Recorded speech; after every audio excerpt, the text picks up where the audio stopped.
Welcome back to instant learning. It's Benazir Khalid. അപ്പൊ എൻജാന്റെ school മാപ്പിലേക്ക് എല്ലാ മക്കൾക്കും സ്വാഗതം. അപ്പൊ നമ്മൾ ഇന്ന് കഴിഞ്ഞ ക്ലാസ്സിൽ പഠിച്ച കെമിക്കൽ കൈനറ്റിക്സ് അല്ലെ, രാസഗതികം എന്ന പാഠഭാഗം നമ്മൾ തീർത്തു. അപ്പൊ ആ ഒരു പോർഷനിൽ let's S S L text ബുക്കിന്റെ ബാക്കിൽ പറഞ്ഞിരിക്കുന്ന പ്രവർത്തനങ്ങളാണ് നമ്മൾ ചെയ്യാൻ പോകുന്നത്. അപ്പൊ നമുക്ക് ആദ്യത്തെ ക്വസ്റ്റ്യൻ നോക്കാം. അപ്പൊ നമ്മൾ കഴിഞ്ഞ ക്ലാസ്സിൽ പഠിച്ച കാര്യങ്ങളൊക്കെ നിങ്ങൾക്ക് ഓർമ്മയുണ്ടല്ലോ അല്ലെ. അപ്പൊ നമ്മളിവിടെ ഫസ്റ്റ് ക്വസ്റ്റ്യൻ പറഞ്ഞിരിക്കുന്നത് classify the following chemical reactions into combination reaction, decomposition reaction, double decomposition reaction, displacement reaction. അപ്പൊ തന്നിരിക്കുന്ന രാസപ്രവർത്തനങ്ങളെ എന്താണ് സംയോജന രാസപ്രവർത്തനം, അതുപോലെ തന്നെ വിഘടന രാസപ്രവർത്തനം, ദ്വിവിഘടന രാസപ്രവർത്തനം, അതുപോലെ തന്നെ ആദേശ രാസപ്രവർത്തനം, ഇങ്ങനെ തരംതിരിക്കാനാണ് പറഞ്ഞിരിക്കുന്നത്. അപ്പൊ ഒന്നാമത്തെ ചോദ്യത്തിലേക്ക് കടക്കാം. ആര് പറയുന്നതാണ് സിങ്ക് പ്ലസ് FeS അല്ലെ, zinc plus ferrous sulphate giving zinc sulphate plus ferrous. അപ്പൊ എന്താണ് ഇവിടെ ഫെറസ് സൾഫേറ്റ് അല്ലെ, സിങ്കും ഫെറസ് സൾഫേറ്റും ചേർന്ന് സിങ്ക് സൾഫേറ്റും അതുപോലെ അയണും ഉണ്ടായി. അപ്പൊ എന്താണ് Zn plus FeS4 giving ZSN4 plus Fe. അപ്പൊ ഇവിടെ നമ്മൾ മനസ്സിലാക്കേണ്ടത് ഇത് എന്ത് ടൈപ്പ് ഓഫ് റിയാക്ഷൻ ആണ് നമ്മൾ മനസ്സിലാക്കുക. അപ്പൊ ഒന്നാമത്തെ ചോദ്യം മനസ്സിലായ മക്കളെ, എന്താണ് പറയുന്നത് സിങ്ക് പ്ലസ് FeS4 അല്ലെ, zinc plus ferrous sulphate giving zinc sulphate plus iron. അപ്പൊ അതായത് Zn plus FeS4 giving ZnSO4 plus Fe എന്നാണ് നമ്മൾ ഇക്വേഷൻ തന്നിരിക്കുന്നത്. ഈ കെമിക്കൽ റിയാക്ഷനിൽ എന്ത് ടൈപ്പ് റിയാക്ഷൻ ആണ് ഇത് നമ്മൾ കണ്ടെത്തണം. അപ്പൊ ഈ കെമിക്കൽ റിയാക്ഷൻ നോക്കുമ്പോൾ തന്നെ മനസ്സിലാക്കാം ഇവിടെ എന്താണ് സിങ്കും ഫെറസ് സൾഫേറ്റും കൂടെ കമ്പൈൻ ചെയ്തപ്പോഴാണ് എന്ത് സംഭവിച്ചത്, സിങ്ക് സൾഫേറ്റും Fe ആയിട്ട് ചേർന്നത്. അപ്പൊ ഇവിടെ സിങ്ക് എങ്ങോട്ട് വന്നു, ഇവിടെ കോമ്പിനേഷൻ റിയാക്ഷനോ അല്ല. സിങ്ക് എന്ന് പറയുന്നത് FeSO4ലെ Fe മാറ്റിയിട്ട് ആ സ്ഥാനത്ത് ആര് വന്നിരിക്കുന്നു, സിങ്ക് വന്നിരിക്കുന്നു അല്ലെ.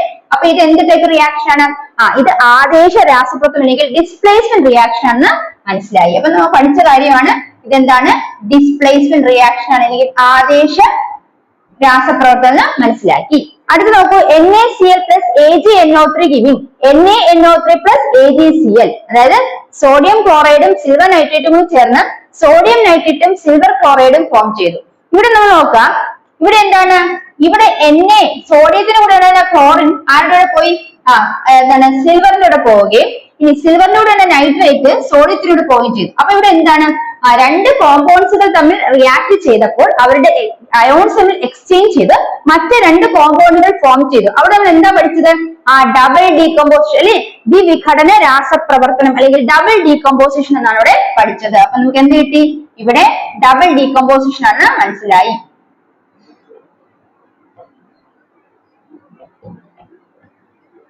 Double decomposition. അടുത്ത ക്വസ്റ്റ്യൻ നോക്കൂ. അടുത്ത ക്വസ്റ്റ്യൻ എന്താ പറഞ്ഞിരിക്കുന്നത്, 2PbNO3 അല്ലെ, 2PbNO3 2PbNO3 twice gives 2PbO plus 4NO2 plus O2. ഈ ക്വസ്റ്റ്യൻ നോക്കിയേ, ഈ PbNO3 അല്ലെ ലെഡ് നൈട്രേറ്റ് ആണ് എന്തൊക്കെയായിട്ട് മാറിയത്, ലെഡ് ഓക്സൈഡും നൈട്രസ് ഓക്സൈഡും അതുപോലെ തന്നെ എന്താണ് ഓക്സിജനുമായിട്ട് മാറിയത് അല്ലെ. അപ്പൊ ഇവിടെ എന്താണ് ലെഡ് ഓക്സൈഡും നൈട്രജൻ ഡയോക്സൈഡും അതുപോലെ ഓക്സിജനുമായിട്ട് മാറിയത് ഏതാണ്, ലെഡ് നൈട്രേറ്റ് ആണ്. അപ്പൊ ഇത് എന്ത് ടൈപ്പ് റിയാക്ഷൻ ആണ്, ഇവിടെ ഡീകമ്പോസിഷൻ ആണ് അല്ലെ, ലെഡ് നൈട്രേറ്റ് ഡീകമ്പോസിഷൻ ആണ് നടന്നത്. അപ്പൊ അതെന്താണ് അവിടെ ഡീകമ്പോസിഷൻ റിയാക്ഷൻ ആണ് മനസ്സിലാക്കുക. അപ്പൊ ഇതെന്താണ് ഡീകമ്പോസിഷൻ റിയാക്ഷൻ. അടുത്ത നോക്കൂ, next one H2 plus I2 giving 2HI. ഇതെന്താണ് ഹൈഡ്രജനും അയഡിനും കൂടെ കമ്പൈൻ ചെയ്താണ് 2HI ഹൈഡ്രജൻ അയഡൈഡ് ഫോം ചെയ്യുക. അപ്പൊ എന്താണ് കോമ്പിനേഷൻ റിയാക്ഷൻ അല്ലെങ്കിൽ എന്താണ് പറയുന്നത് സംയോജന രാസപ്രവർത്തനം. സംയോജന രാസപ്രവർത്തനം അല്ലെങ്കിൽ കോമ്പിനേഷൻ റിയാക്ഷൻ ആണ് ഇവിടെ നടക്കുന്നത്. അടുത്തത് PbNO3 twice plus 2Ka giving PbI2 plus 2KNO3. അതായത് എന്താണ് ലെഡ് നൈട്രേറ്റും പൊട്ടാഷ്യം അയഡൈഡും കൂടി ചേർന്നപ്പോൾ ലെഡ് അയഡൈഡും പൊട്ടാഷ്യം നൈട്രേറ്റുമായിട്ട് മാറി. ഇവിടെ നമ്മൾ നോക്കാം, ഇവിടെ എന്താണ് സംഭവിച്ചിരിക്കുന്നത്, ലെഡ് നൈട്രേറ്റിലെ നൈട്രേറ്റ് എങ്ങോട്ട് പോയി, പൊട്ടാഷ്യത്തിലോട്ട് പോവുകയും അതുപോലെ തന്നെ എന്താണ് ലെഡ് നൈട്രേറ്റിലെ നൈട്രേറ്റ് പൊട്ടാഷ്യത്തിൽ പോയി അതുപോലെ തന്നെ ലെഡിന്റെ കൂടെ ഉണ്ടായിരുന്ന നൈട്രേറ്റ് പൊട്ടാഷ്യത്തിലോട്ട് പോവുകയും പൊട്ടാഷ്യത്തിലോട്ട് ഉണ്ടായിരുന്ന അയഡൈഡ് ലെഡിനോട് ചേരുകയും ചെയ്തു. അതൊരു എന്താണ് രണ്ട് കോമ്പൗണ്ട്സിന് റിയാക്ട് ചെയ്തപ്പോഴത്തേക്കും അയോൺസ് എക്സ്ചേഞ്ച് ചെയ്ത് പുതിയ രണ്ട് കോമ്പൗണ്ട്സ് ഫോം ചെയ്തു. അപ്പൊ അതെന്താണ് ഡബിൾ ഡീകമ്പോസിഷൻ അല്ലെങ്കിൽ ദ്വിവിഘടന രാസപ്രവർത്തനം മനസ്സിലാക്കുക. അപ്പൊ ഡബിൾ ഡീകമ്പോസിഷൻ ആണെന്ന് മനസ്സിലാക്കുക. ഓക്കെ, അടുത്തത് NH4NO2 അമോണിയം നൈട്രേറ്റ് ആണ്. NH4NO2 അമോണിയം നൈട്രേറ്റ് ഡീകമ്പോസ് ചെയ്തിട്ട് വാട്ടറും നൈട്രജനുമായിട്ട് മാറി. അപ്പൊ ഇവിടെ ഡീകമ്പോസിഷൻ ആണ് നടന്നതെന്ന് മനസ്സിലാക്കുക. ഇത് എന്ത് ചെയ്തു? ഡീകമ്പോസ് ചെയ്തു. അപ്പൊ എന്താണിത്? ഡീകമ്പോസിഷൻ ആണ് ഓർത്തു വയ്ക്കുക. അപ്പൊ ഇത് ഡീകമ്പോസിഷൻ അല്ലെങ്കിൽ എന്താണ്? വിഘടന രാസപ്രവർത്തനം. അപ്പൊ ഇത്രയും ക്ലിയർ ആണ് മക്കളെ. ഈ 5 ക്വസ്റ്റ്യൻ നിങ്ങൾക്ക് ക്ലിയർ ആയെന്ന് വിശ്വസിക്കുന്നു. അപ്പൊ നമുക്ക് അടുത്ത ക്വസ്റ്റ്യനിലോട്ട് പോകാം. അപ്പൊ അടുത്ത ക്വസ്റ്റ്യൻ നോക്കാം മക്കളെ. അടുത്ത ക്വസ്റ്റ്യൻ പറഞ്ഞിരിക്കുന്നത് ക്വസ്റ്റ്യൻ എങ്ങനെയാണ്? Write the balanced equation of the chemical reactions given below and classify them into combination reaction, decomposition reaction and displacement reaction. അപ്പൊ ഇവിടെ എന്താണ്?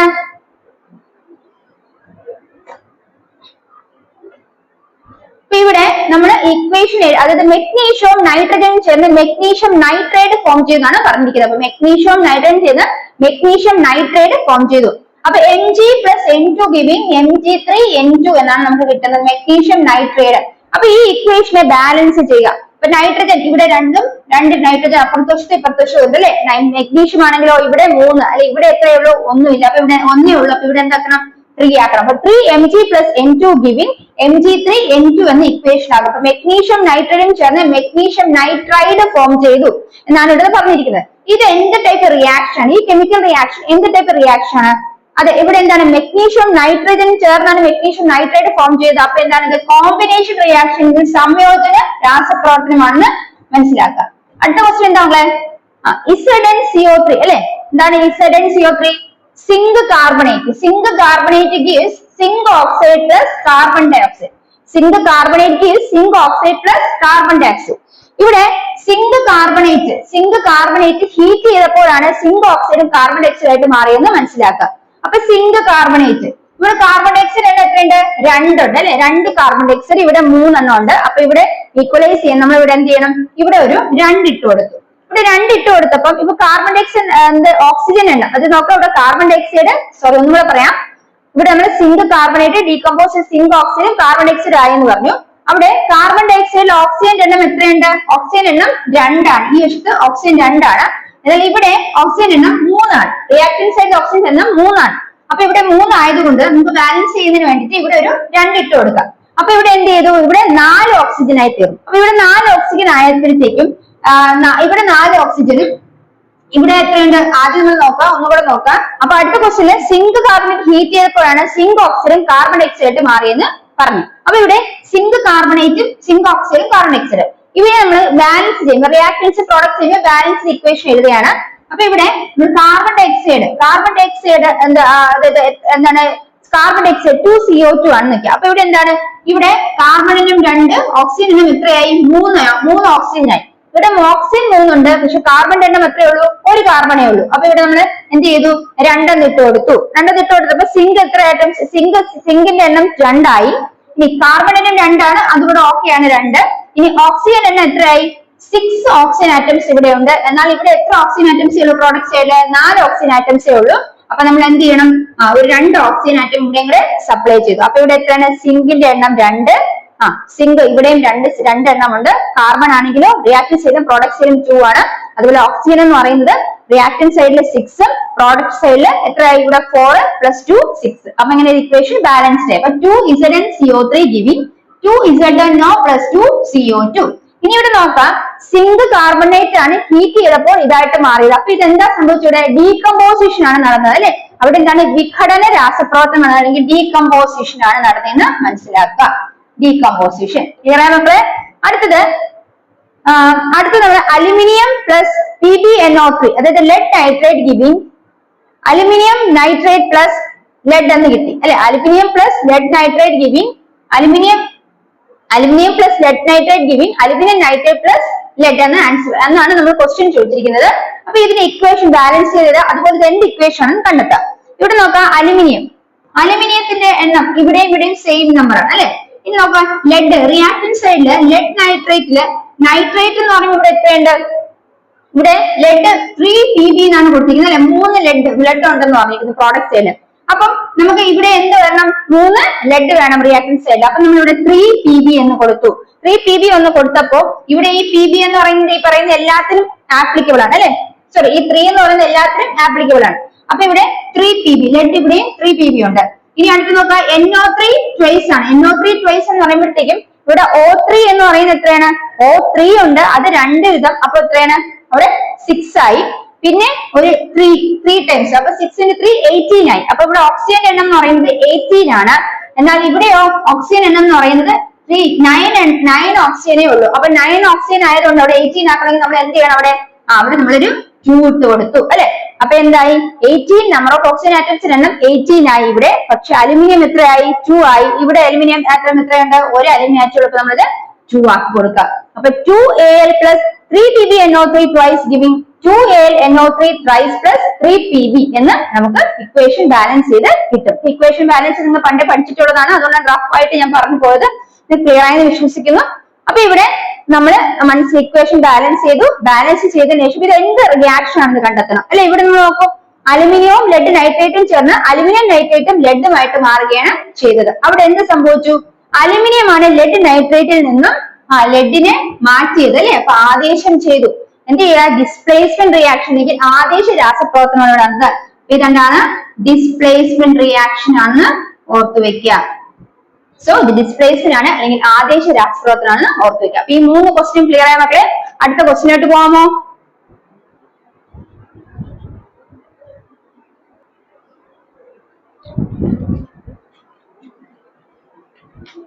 അപ്പൊ അടുത്ത ക്വസ്റ്റ്യൻ ശ്രദ്ധിച്ചേ. Identify the types of chemical reactions given. തന്നിരിക്കുന്ന രാസപ്രവർത്തനങ്ങൾ ഏതൊക്കെയാണെന്ന് തിരിച്ചറിയുക. Formation of black copper oxide on heating copper powder in China dish. അപ്പൊ ബ്ലാക്ക് കോപ്പർ ഓക്സൈഡ് ഫോം ചെയ്ത് ഉണ്ടായി. എങ്ങനെയാണ്? കോപ്പർ പൗഡർ ഒരു ചൈന ഡിഷിൽ വെച്ച് ഹീറ്റ് ചെയ്തപ്പോൾ ബ്ലാക്ക് കോപ്പർ ഓക്സൈഡ് ഉണ്ടായി. അപ്പൊ ബ്ലാക്ക് കോപ്പർ ഓക്സൈഡ് ഉണ്ടാകുന്നത് എങ്ങനെയാണ്? കോപ്പർ ഹീറ്റ് ചെയ്യുന്നു. അപ്പൊ കോപ്പർ എന്താണ്? ഓക്സിജനിൽ നിന്ന് എയറിൽ നിന്ന് ഓക്സിജനെ സ്വീകരിച്ചിട്ടാണ് ഇവിടെ എന്ത് ചെയ്യുന്നത്? ഹീറ്റ് ചെയ്യപ്പെടുന്നത് അല്ലെ. അപ്പൊ എന്ത് ഫൗണ്ട് ആവുന്നു? കോപ്പർ പൗഡർ ആണ് ഹീറ്റ് ചെയ്യുന്നത്. അപ്പൊ ബ്ലാക്ക് കോപ്പർ ഓക്സൈഡ് ആണ് നമുക്ക് കിട്ടുന്നത്. കോപ്പർ ഓക്സൈഡ് നമുക്ക് കിട്ടുന്നു. അപ്പൊ ഇത് എന്ത് റിയാക്ഷൻ ആണ്? കോപ്പർ ഓക്സിജൻ ഹീറ്റ് ചെയ്തപ്പോഴാണ് എന്ത് കിട്ടിയത്? കോപ്പർ ഓക്സൈഡ് കിട്ടുന്നത്. അപ്പൊ ഇതെന്താണ്? ഇവിടെ കോമ്പിനേഷൻ റിയാക്ഷൻ ആണെന്ന് മനസ്സിലാക്കുക. എന്താണ്? സംയോജ രാസപ്രവർത്തനം അല്ലെങ്കിൽ കോമ്പിനേഷൻ റിയാക്ഷൻ. രണ്ടെണ്ണം അത് ഹീറ്റ് ചെയ്തപ്പോഴാണ് പുതിയൊരു പ്രോഡക്റ്റ് ഉണ്ടായത് അല്ലെ. ഇനി അടുത്തത് next question, AgNO3 plus NaCl giving AgCl plus NaNO3. അതായത് സിൽവർ നൈട്രേറ്റും സോഡിയം ക്ലോറൈഡും ചേർന്ന് സിൽവർ ക്ലോറൈഡും സോഡിയം നൈട്രേറ്റുമായിട്ട് മാറുകയാണ് ചെയ്തത്. ക്വസ്റ്റ്യൻ കാണുമ്പോൾ തന്നെ മനസ്സിലാക്കാം ഇവിടെ എന്താണ്? എക്സ്ചേഞ്ച് ഓഫ് അയോൺസ് ഉണ്ടായി അല്ലെ. കോമ്പൗണ്ട്സ് നമ്മൾ കമ്പൈൻ ചെയ്തപ്പോൾ അവിടെ അയോൺ എക്സ്ചേഞ്ച് നടന്നു. അപ്പൊ ഇത് എന്ത് ഡീകമ്പോസിഷൻ ആണ്? ഇത് ഡീകമ്പോസിഷൻ മനസ്സിലായി. ഇത് ഡബിൾ ഡീകമ്പോസിഷൻ അല്ലെങ്കിൽ ദ്വിവിഘടന രാസപ്രവർത്തനമാണെന്ന് മനസ്സിലായി. Double decomposition. ഓക്കെ, അടുത്ത ക്വസ്റ്റ്യൻ നോക്കൂ. FeSO4 gives Fe2O3 plus SO2 plus SO3. അപ്പൊ ഒരു സാധനം ഡിഫറെന്റ് ആയിട്ട് മാറി. അപ്പൊ എന്താ ഇവിടെ നടന്നത്? ഇവിടെ ഡീകമ്പോസിഷൻ ആണ്. ഇതെന്താണ്? ഡീകമ്പോസിഷൻ അല്ലെങ്കിൽ വിഘടന രാസപ്രവർത്തനം എന്ന് മനസ്സിലാക്കുക. അപ്പൊ ക്വസ്റ്റ്യൻ ക്ലിയർ ആയോ? ആ 3 ക്വസ്റ്റ്യൻ ആൻസർ ചെയ്യേണ്ടത് ഇങ്ങനെയാണ്. അപ്പൊ അടുത്ത question, what are displacement reactions അല്ലെങ്കിൽ ആദേശ രാസപ്രവർത്തനം എന്ന് പറഞ്ഞാൽ എന്താണ്? Write an example. അതിന് ഒരു ഉദാഹരണം എഴുതുക എന്നാണ്. നിങ്ങൾക്ക് അറിയുന്ന കാര്യമാണ്. അപ്പൊ ഞാനത് റിപ്പീറ്റ് ചെയ്യുന്നില്ല. അടുത്ത question, right 2 examples each of chemical reactions that takes or days or months to complete and those it takes a few seconds or minutes. അതായത് 2 കെമിക്കൽ റിയാക്ഷൻസിന്റെ എക്സാമ്പിൾ പറയാണ് പറഞ്ഞിരിക്കുന്നത്. എന്തൊക്കെയാണ്? കുറെ ദിവസം അല്ലെങ്കിൽ മാസങ്ങൾ എടുത്ത് കംപ്ലീറ്റ് ചെയ്യുന്ന ഒരു കെമിക്കൽ റിയാക്ഷൻ എക്സാമ്പിൾ, അതുപോലെ തന്നെ സെക്കൻഡ്സ് മിനിറ്റ്സുകൾ കൊണ്ട് നടക്കുന്ന കെമിക്കൽ റിയാക്ഷൻ എക്സാമ്പിൾ ആണ് പറയാൻ പറഞ്ഞിരിക്കുന്നത്. അപ്പം നമുക്കറിയാം കുറെ മാസം അല്ലെങ്കിൽ ദിവസങ്ങൾ കൊണ്ട് എടുക്കുന്ന കെമിക്കൽ റിയാക്ഷൻ എക്സാമ്പിൾ നമുക്ക് കാണാൻ പറ്റുന്ന അല്ലെങ്കിൽ നമ്മുടെ ടെക്സ്റ്റ് ബുക്കിൽ തന്നെ പറഞ്ഞ പടം കൊടുത്തിട്ടുണ്ട്. എന്താണ്? റസ്റ്റിംഗ് ഓഫ് അയൺ അല്ലെ. ഇരുമ്പ് തുരുമ്പെടുക്കുന്നത് ദിവസങ്ങളിലെ മാസങ്ങൾ എടുത്തായിരിക്കും എന്ത് സംഭവിക്കുന്നത്? ഇരുമ്പ് തുരുമ്പെടുക്കുന്നത്. കെമിക്കൽ റിയാക്ഷൻ സംഭവിച്ചത് മോയ്സ്ചറിന്റെ പ്രസൻസിലെ ഓക്സിജനുമായിട്ട് റിയാക്ട് ചെയ്താണ് ഇരുമ്പ് തുരുമ്പെടുക്കുന്നത് അല്ലെ. അയൺ ഓക്സൈഡ് ഫോം ചെയ്യുന്നു. അതാണ് ഒരു എക്സാമ്പിൾ എന്ന് പറയാം. അടുത്തത്, fermentation of sugars by yeast produce alcohol. Alcohol produce ചെയ്യാൻ വേണ്ടിയിട്ട് ഷുഗറിനെ ഫെർമെന്റേസ് ചെയ്യുന്നു അല്ലെ. ഈസ്റ്റിന്റെ സഹായത്തോടെ ഷുഗർ ഫെർമെന്റേസ് ചെയ്യുന്നു. അതായത് വൈനൊക്കെ ഉണ്ടാക്കുന്ന സെൽ. അപ്പൊ വൈനൊക്കെ ഉണ്ടാക്കുന്നതിന് വേണ്ടിയിട്ട് എന്താണ്? ഷുഗറിനെ ഫെർമെന്റ് ചെയ്യുന്നു. Fermentation of sugars by yeast എന്താണ്? For making to produce alcohol. അത് എക്സാമ്പിൾ. വൈൻ മേക്ക്, അതൊക്കെ എന്താണ്? ഈ പറയുന്ന ഡേയ്സ് ഓർ മന്ത്സ് എടുക്കുന്ന കെമിക്കൽ റിയാക്ഷൻസ് ആണെന്ന് മനസ്സിലാക്കാം.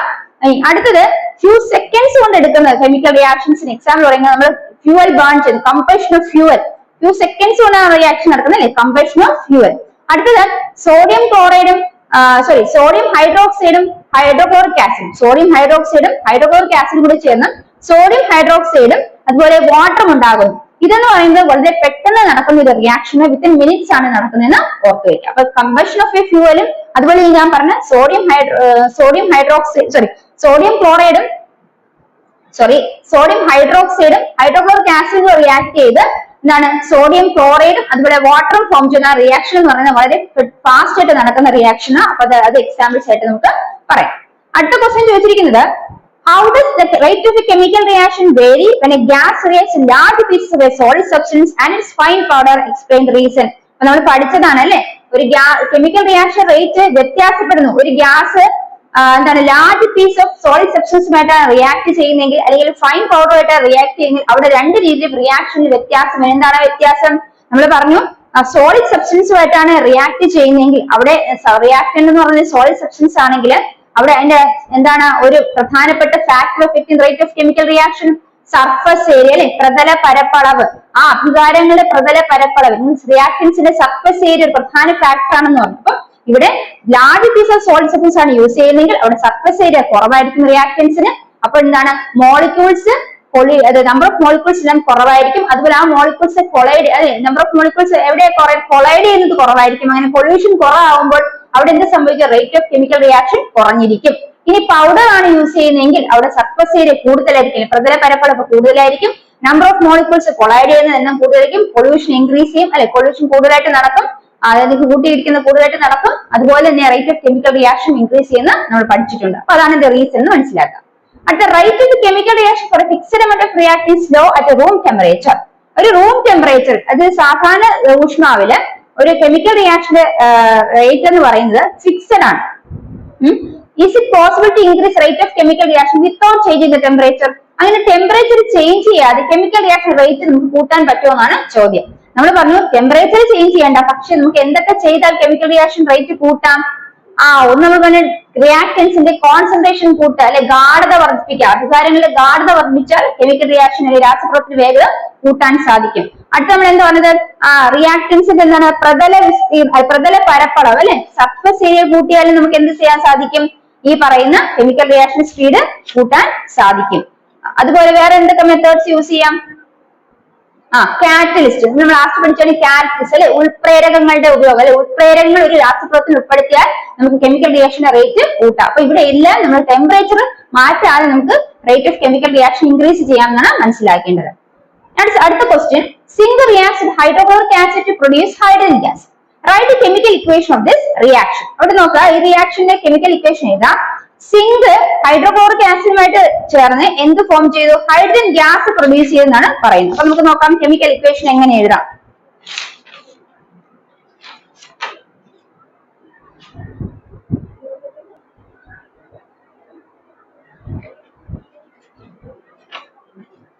അപ്പൊ നോക്കിയേ, zinc reacts with hydrochloric acid to form zinc chloride and hydrogen gas അവിടെ ഉണ്ടാക്കുകയാണ് ചെയ്യുന്നത്. അപ്പൊ ഇവിടെ കെമിക്കൽ റിയാക്ഷൻ നമ്മൾ എഴുതി. ഇനി ഇത് എന്ത് type of chemical reaction? Zinc hydrochloric ആസിഡിൽ നിന്നും എന്തിനെ മാറ്റി? ക്ലോറിനെ മാറ്റി. അപ്പൊ ഇവിടെ എന്താണ് നടക്കുന്നത്? ഡിസ്പ്ലേസ്മെന്റ് അല്ലെങ്കിൽ ആദേശ രാസപ്രവർത്തനമാണ് നടക്കുന്നത്. എന്ത് റിയാക്ഷൻ?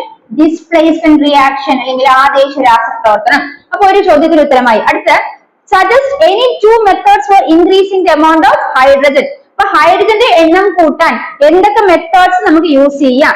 അപ്പൊ എന്തൊക്കെ മെത്തേഡ്സ് നമുക്ക് യൂസ് ചെയ്യാം ഹൈഡ്രജൻ എണ്ണം കൂട്ടുന്നതിന് വേണ്ടിയിട്ട്?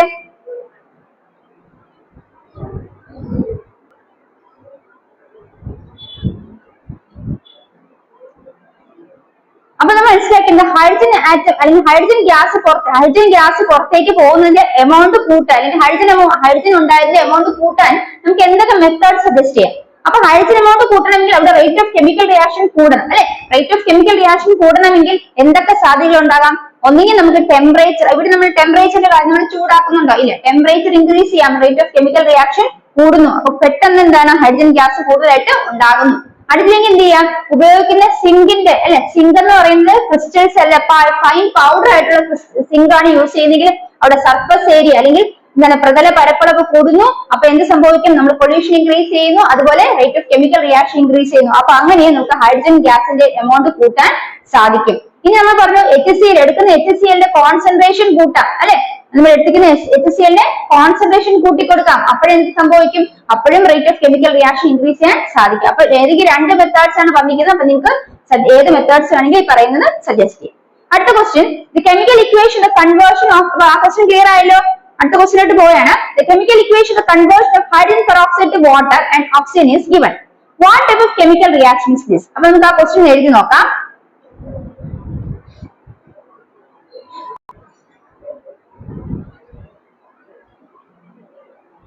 അപ്പൊ നോക്കിയേ, 2H2O2 gives 2H2O plus O2 അല്ലെ. ഹൈഡ്രജൻ പെറോക്സൈഡ് ഇവിടെ എന്ത് സംഭവിച്ചു? അത് ഡീകമ്പോസ് ചെയ്യുകയാണ് ചെയ്തത്. ഹൈഡ്രജൻ പെറോക്സൈഡ് ഡീകമ്പോസ് ചെയ്ത് വാട്ടറും ഓക്സിജനും ആയിട്ട് മാറുകയാണ് ചെയ്തത്. അപ്പൊ ഇതാണ് കെമിക്കൽ ഇക്വേഷൻ. ഇനി കെമിക്കൽ ഇക്വേഷൻ മനസ്സിലാക്കുക. ഇതിൽ കെമിക്കൽ റിയാക്ഷൻ എന്താണ്? ഏത് ടൈപ്പ് ഓഫ് കെമിക്കൽ റിയാക്ഷൻ ഇത്? അതെ, ഹൈഡ്രജൻ പെറോക്സൈഡ് ഡീകമ്പോസ് ചെയ്യുകയാണ് ചെയ്തത് അല്ലെ. ഡീകമ്പോസ് ചെയ്ത് രണ്ട് സബ്സ്റ്റൻസ് ആയിട്ട് മാറുകയാണ് ചെയ്തത്. അപ്പൊ ഇവിടെ ഡീകമ്പോസേഷൻ ആണ്, അല്ലെങ്കിൽ എന്താണ്, വിഘടന രാസപ്രവർത്തനം നടക്കുന്നത് മനസ്സിലാക്കുക. ഇനി ഓക്കെ, അടുത്ത ഡീകമ്പോസിഷൻ ആണ് മനസ്സിലായി. അടുത്ത എന്താണ്? Which substance is used to accelerate the decomposition of hydrogen peroxide? നമ്മൾ ടെക്സ്റ്റ് ബുക്കിൽ പഠിച്ച കാര്യമാണ്. ഹൈഡ്രജൻ പെറോക്സൈഡ് ഡീകമ്പോസിഷൻ ആക്സിലറേഷൻ അല്ലെങ്കിൽ അത് കൂട്ടുന്നതിന് വേണ്ടിയിട്ട് ഏത് സബ്സ്റ്റൻസ് ആണ് നമ്മൾ യൂസ് ചെയ്തത്? മാംഗനസ് ഡയോക്സൈഡ് എന്ന സബ്സ്റ്റൻസ് ആണ് യൂസ് ചെയ്തത്. അപ്പൊ ഹൈഡ്രജൻ പെറോക്സൈഡ് ഡീകമ്പോസിഷൻ കൂട്ടി കൂടുതൽ ഓക്സിജൻ പുറത്തേക്ക് പോകുന്നതിന് വേണ്ടിയിട്ട് നമ്മൾ ഏത് സബ്സ്റ്റൻസ് യൂസ് ചെയ്തു? മാംഗനസ് ഡയോക്സൈഡ് ആണ് യൂസ് ചെയ്തത്. ഇത് എന്ത് പേരിലാണ് അറിയപ്പെടുന്നത്? By what name it is commonly called? Manganese dioxide ആണ് കാറ്റലിസ്റ്റ് ആയിട്ട് ഇവിടെ ഉപയോഗിച്ചത്, അല്ലെങ്കിൽ എന്താണ്, ഉൾപ്രേരകമായിട്ട് ഇവിടെ ഉപയോഗിച്ചത്. മാംഗനസ് ഡയോക്സൈഡ് എന്ന് പറയുന്നത് ഒരു കാറ്റലിസ്റ്റ് ആണ്. ഇനി കാറ്റലിസ്റ്റ് എന്ന് പറഞ്ഞാൽ എന്താണ്? ഒരു രാസപ്രവർത്തനത്തിൽ പങ്കെടുത്ത് അതിന്റെ വേഗത കൂട്ടുന്നു, എന്നാൽ അതിന് സ്വന്തമായിട്ട് അതിന്റെ സ്വമേധ യാതൊരു മാറ്റവും സംഭവിക്കുന്നില്ല. അതാണ് കാറ്റലിസ്റ്റ് അല്ലെങ്കിൽ ഉൾപ്രേരകത്തിന്റെ പ്രത്യേകത. It takes parts in the chemical reaction without undergoing any change. ക്വാളിറ്റിയോ ക്വാണ്ടിറ്റിയിലോ ഒരു ചേഞ്ചും വരാതെ, സ്വന്തമായിട്ട് കൺസ്യൂം ചെയ്യപ്പെടാതെ എന്ത് ചെയ്യുന്നുണ്ട്? ആ ഒരു കെമിക്കൽ റിയാക്ഷൻ റേറ്റ് കൂട്ടുന്ന ഒരു സബ്സ്റ്റൻസിനെയാണ് നമ്മൾ എന്ത് പറയുന്നത്? കാറ്റലിസ്റ്റ് എന്ന് പറഞ്ഞത് അല്ലെ. അപ്പൊ കാറ്റലിസ്റ്റ് എന്ന് പറഞ്ഞാൽ എന്താണെന്ന് മനസ്സിലാക്കിയത്? In substance that increase the rate of chemical reaction without themselves undergoing any permanent chemical change are called catalyst. അത് സ്വന്തമായിട്ട് ഒരു പെർമനന്റ് കെമിക്കൽ ചേഞ്ച് ഉണ്ടാകാതെ കെമിക്കൽ റിയാക്ഷനെ ഇൻക്രീസ് ചെയ്യാൻ ആഡ് ചെയ്യുന്ന സബ്സ്റ്റൻസുകളെയാണ് എന്ത് വിളിക്കുന്നത്? കാറ്റലിസ്റ്റ് എന്ന്. അപ്പൊ ഇവിടെ ഹൈഡ്രജൻ പെറോക്സൈഡ് ഡീകമ്പോസിഷൻ ഏത് സബ്സ്റ്റൻസ് ആണ് കാറ്റലിസ്റ്റ് ആയിട്ട് യൂസ് ചെയ്തത്? മാംഗനസ് ഡയോക്സൈഡ് ആണ് കാറ്റലിസ്റ്റ് ആയിട്ട് യൂസ് ചെയ്യുന്നത് മനസ്സിലാക്കാം. അപ്പൊ അത്രയാണ് ആ ക്വസ്റ്റിന്റെ ആൻസർ. അടുത്തത് 10ാമത്തെ ക്വസ്റ്റ്യൻ ആണ്. Solutions of ammonium chloride sodium hydroxide taken in test tube and heated. അപ്പോൾ അമോണിയം ക്ലോറൈഡിനും അതിൽ സോഡിയം ഹൈഡ്രോക്സൈഡ് സൊല്യൂഷൻ എടുത്ത് ടെസ്റ്റ് ട്യൂബിൽ എടുക്കുന്നു, ഹീറ്റ് ചെയ്യുന്നു. എന്ത് റിയാക്ഷൻ ആണ് സംഭവിക്കുന്നത് നമുക്ക് നോക്കാം. അടുത്ത ക്വസ്റ്റിനോട്ട് പോവാം. അപ്പൊ നോക്കൂ മക്കളെ, ഇവിടെ ammonium chloride NH4Cl sodium hydroxide test ട്യൂബിൽ എടുത്തിട്ട് നമ്മൾ എന്ത് ചെയ്യാണ് ചെയ്തത്? അതിന് ഹീറ്റ് ചെയ്യാണ് ചെയ്തത്. അങ്ങനെ ഹീറ്റ് ചെയ്തപ്പോൾ, ഇത് രണ്ട് ടെസ്റ്റ് ട്യൂബിൽ എടുത്ത് അതിന് ഹീറ്റ് ചെയ്തപ്പോൾ നമുക്ക് കിട്ടിയ പ്രോഡക്ട്സ് സോഡിയം ക്ലോറൈഡ്, അതുപോലെ വാട്ടർ, പിന്നെ ഒരു ഗ്യാസ് ഇവോൾവ് ചെയ്തു. ആ ഗ്യാസ് എന്ന് പറയുന്നത് അമോണിയാണ്. വിത്ത് ഗ്യാസ് ഇസ് പ്രൊഡ്യൂസ് എന്ന് ചോദിച്ചാൽ NH3 അല്ലെങ്കിൽ അമോണിയ എന്ന ഗ്യാസ് ആണ് പ്രൊഡ്യൂസ് ചെയ്യുന്നത്. അപ്പൊ നമ്മൾ മനസ്സിലാക്കുക, അമോണിയം ക്ലോറൈഡും സോഡിയം ഹൈഡ്രോക്സൈഡും ടെസ്റ്റ് ട്യൂബിൽ എടുത്ത് ഹീറ്റ് ചെയ്തപ്പോൾ which gas is produced? Ammonia is produced. In which factor helps to increase the rate of chemical reaction? ഈ കെമിക്കൽ റിയാക്ഷന്റെ റേറ്റ് കൂട്ടുന്നതിന് ഏത് ഫാക്ടർ ആണ് ഹെൽപ്പ് ചെയ്തത്? ഇത് ഹീറ്റ് അല്ലേ ചെയ്തത്. അപ്പൊ അവിടെ ടെമ്പറേച്ചർ ഇൻക്രീസ് ചെയ്തു അല്ലെ. അപ്പൊ ടെമ്പറേച്ചർ എന്ന ഫാക്ടർ ആണ് ഇവിടെ rate of chemical reaction increase ചെയ്യാൻ. താപമാണ് പ്രധാനപ്പെട്ട ഒരു ഘടകമായിട്ട് പ്രവർത്തിച്ചു അല്ലെ. അപ്പൊ ടെമ്പറേച്ചർ. ഇനി എന്താണ് threshold energy? What is threshold energy? ഇനി നമ്മൾ മനസ്സിലാക്കേണ്ടത്, ഇവിടെ ടെമ്പറേച്ചർ ഇൻക്രീസ് ചെയ്തു. അപ്പൊ ടെമ്പറേച്ചർ ഇൻക്രീസ് ചെയ്തപ്പോഴത്തേക്ക് എന്ത് സംഭവിച്ചു? ആ മോളിക്യൂൾസിന് കൈനറ്റിക് എനർജി കിട്ടി അല്ലെ. കൈനറ്റിക് എനർജി അല്ലെങ്കിൽ മോളിക്യൂൾസിന് ത്രെഷോൾഡ് എനർജി കൂടുതലായിട്ട് കിട്ടുന്നു. അപ്പൊ പൊല്യൂഷൻ കൂടുതലായിട്ട് നടക്കുന്നു. അങ്ങനെ rate of chemical reaction increase ചെയ്യുന്നു നമ്മൾ പഠിച്ചു അല്ലെ. ഇവിടെ മനസ്സിലാക്കേണ്ട പ്രധാന കാര്യം, ഒരു കെമിക്കൽ റിയാക്ഷൻ പങ്കെടുക്കുന്ന മോളിക്യൂൾസിന് ഒരു സർട്ടൻ എമൗണ്ട് ഓഫ് എനർജി വേണം ആ റിയാക്ഷൻ പങ്കെടുക്കുന്നതിന് വേണ്ടിയിട്ട് അല്ലെ. ആ ഒരു സർട്ടൻ എമൗണ്ട് ഓഫ് കൈനറ്റിക് എനർജിയാണ് അതിന് ത്രെഷോൾഡ് എനർജി എന്ന് പറയുന്നത്. അപ്പൊ ത്രെഷോൾഡ് എനർജി കിട്ടിയ മോളിക്യൂൾസ് എന്ത് ചെയ്യും? കൂടുതൽ മോളിക്യൂൾസ് കൂടുതലായിട്ട് കൊളൈഷൻ ഇൻക്രീസ് ചെയ്യും അവിടെ അല്ലെ. ആ ത്രെഷോൾഡ് എനർജി കിട്ടിയ മോളിക്യൂൾസിന്റെ പൊല്യൂഷൻ ഇൻക്രീസ് ചെയ്യും. ആ പൊല്യൂഷൻ ഇൻക്രീസ് ചെയ്യുമ്പോൾ റേറ്റ് ഓഫ് കെമിക്കൽ റിയാക്ഷൻ അതിന്റെ ഭാഗമായിട്ട് ഇൻക്രീസ് ചെയ്യാണ് ചെയ്യുന്നത്. അപ്പൊ ഇത്രയാണ് നമ്മളോട് ചോദിക്കുന്നത്. വാട്ട് ഈസ് ത്രെഷോൾഡ് എനർജി എന്ന് പറഞ്ഞാൽ certain amount of energy is required for a reactants to undergo a chemical reaction, and the particular energy that is received by the molecules, that is threshold energy. Why does the rate of chemical reaction increases as the temperature increases? നമ്മൾ പറഞ്ഞതാണ്, temperature കൂടുമ്പോൾ അതായത് ഒരു റിയാക്ടൻസിന് reaction പങ്കെടുക്കുന്നതിന് വേണ്ടിയിട്ട് ഒരു minimum amount of energy, ഒരു certain amount of energy വേണം. അതിനാണ് ആ certain amount of kinetic energy വേണം. ആ സർട്ടൻ കൈനറ്റിക് എനർജി എന്നാണ് എന്ത് വിളിക്കുന്നത്? ത്രെഷോൾഡ് എനർജി എന്ന് പറയുന്നത്. ആ ത്രെഷോൾഡ് എനർജി മോളിക്യൂൾസ് അറ്റൈൻ ചെയ്യുമ്പോൾ എന്ത് സംഭവിക്കും?